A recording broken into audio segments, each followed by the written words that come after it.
Thank you, sir. Thank you. Thank you. Thank you.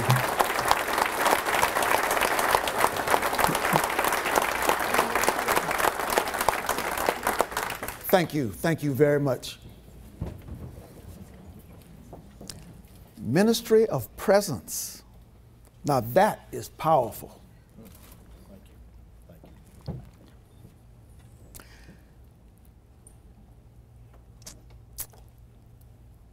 My fellow distinguished Republicans, it's good to be here with you. I thank you for that warm welcome last night. If I live to be as old as my parents, Mom is 103 and Dad died at 102. If I live anywhere near their years, I will never forget the warm welcome that I received in Arkansas. It's, of course, a great honor to be here with you, and I appreciate your invitation. Arkansas is an exciting place. Last night in that room, there was a lot of enthusiasm and excitement for the year 2014 and turning Arkansas from a purple state into a razorback, maroon, deep maroon red state. Now don't tell those LSU fans back home that I said that. I'll never hear the end of it. First, you're going to notice that I talk funny. It's because I'm from Cajun land in Louisiana, and I speak with a Cajun accent. I brought my Cajun PowerPoint so that you could see exactly where on the map I'm from. Let me just get it. This is the map of Louisiana.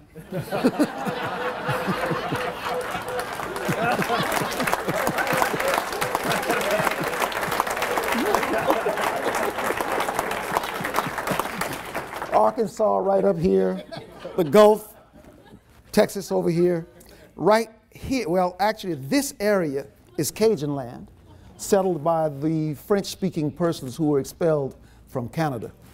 And right here in the heart of Cajun land is Opelousas, Louisiana. And you're all welcome to come and visit. Just let me know when you're coming. Let me show you some of our warm, deep, deep, deep South hospitality. Just get my PowerPoint out of the way here. You may have heard that I recently escaped the government plantation and the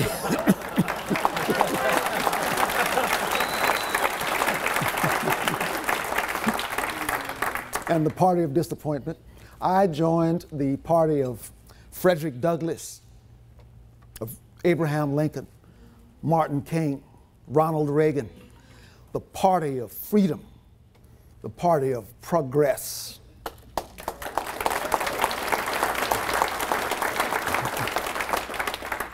Some call it the GOP for Grand Old Party.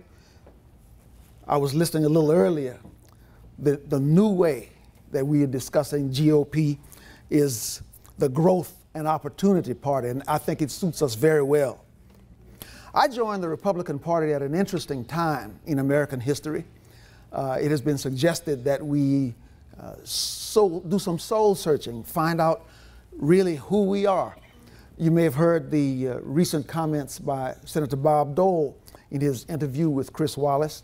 He suggested that the RNC just close its doors and we spend a year trying to decide exactly what does it mean to be a Republican. Well, a lot of people have complimented me on that little video that you just saw. They say that I'm defining Republicanism to a new audience, to black people, to some people who have never before considered the Republican Party. And they ask me, what's the secret? How do you do it? Well, my Arkansas friends, I've come here today to share my secret with you, if there is a secret. Part of the problem is that the Republican Party has spent too much time cowering behind closed doors, permitting the Democrats to define us. They have painted us as rich, white, corporate men who hate women, hate the environment, hate progress, hate minorities. And while they've been doing that, what have we done? Nothing. We've sat quietly and let them define us. It's been forgotten that Frederick Douglass referred to the Republican Party as the party of freedom and progress. And when our Republican Party was founded in 1854, there were thousands of Republicans who were not rich and were not white. Many of them were ex-slaves and the children of slaves. It was Republicans who authored the 13th, 14th, and 15th Amendments to our Constitution, giving former slaves voting rights and the due process of law. It was Republicans who led the civil rights movement of the 1950s. Republican President Dwight Eisenhower, who championed the 1957 civil rights law, which was filibustered to death by the Democrats. And when Lyndon Johnson finally passed the civil rights laws of 1964 and 1965, it was the Republicans in the Senate and the House who voted over the opposition of Democrats. And we've forgotten that.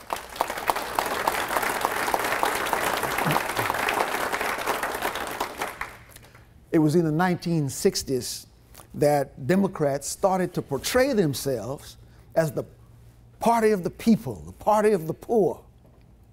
And they started to portray us as the party of the rich elite. And once again, we sat silently and did nothing. And that has been bad for us. They've portrayed, we've let them eternalize a lie that just should not exist. Nothing could be further from the truth than they are the party of the poor and we are the party of the rich. The policies of the left and the liberal agenda do nothing to help the poor. In fact, they help the poor become poorer. It's the free market, capitalism, that permits the meekest among us to rise to the middle class, breaking the chains of poverty. And of course, beyond the middle class, because this is America, where the sky is the limit.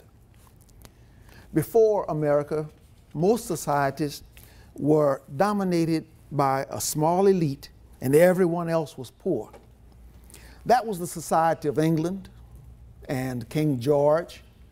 That was the society that our forefathers fought a war against to abandon in 1776.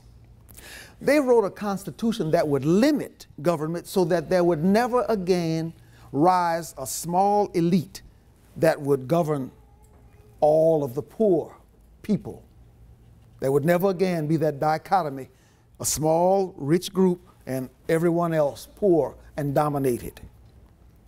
They created a marketplace that was free, and nothing spreads wealth like competition. Competition without the interference and intrusion of government regulation. It's no accident that those ideas created the wealthiest society that the world has ever seen. It was the free market that created the automobile, the airplane.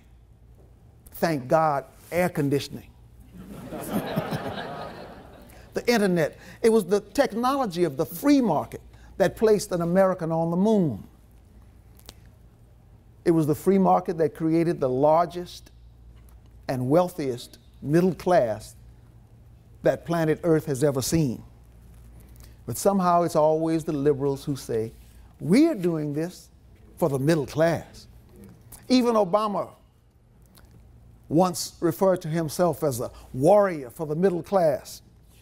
But actually, liberalism aims to destroy the middle class and to expand the government plantation.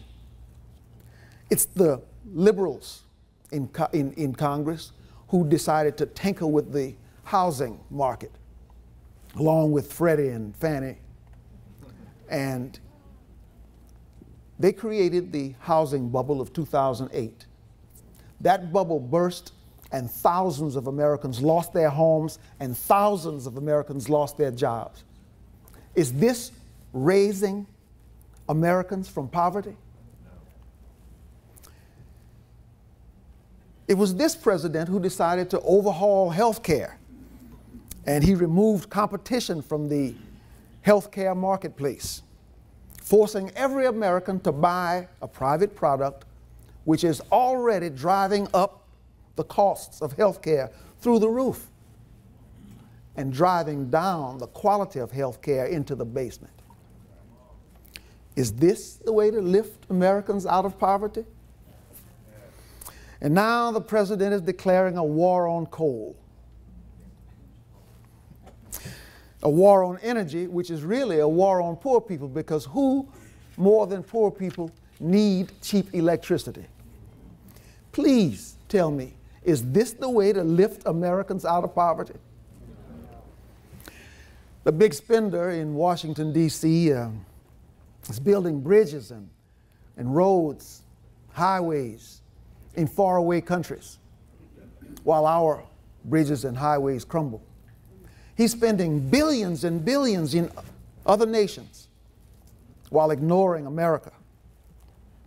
Our great-great-grandchildren will be working to pay off the burden of debt that he's creating today. Is this the way to lift Americans out of poverty? Of course not. But the left is only concerned with one thing, and that's control. And who is easier to control than a large group of poor people who are locked, enslaved on the government plantation, kept there by little government handouts that stifle initiative and self-respect. Ayn Rand once wrote, "No politico-economic system in history has ever proved its value so eloquently or has benefited mankind so greatly as capitalism. And none has ever been attacked so savagely, viciously, and blindly. The flood of misinformation, misrepresentation, distortion, and outright falsehood about capitalism is such that the young people of today have no idea of its actual nature." But will that record ever be set straight if we continue to sit in silence? Senator Dole, great American and fellow veteran, to your point, I respectfully disagree. This is not the time to spend a year in contemplation.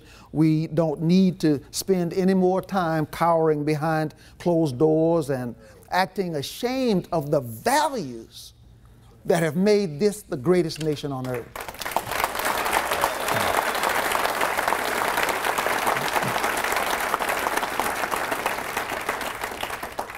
And allowing the other party to define us, the party of disappointment. This is the secret that I've come to share with you. This is the secret. We need to articulate our values. We need to get our message out. We need to shout it from the mountaintops. We need to take it to the barrio. We need to take it to the hood. We need to let people know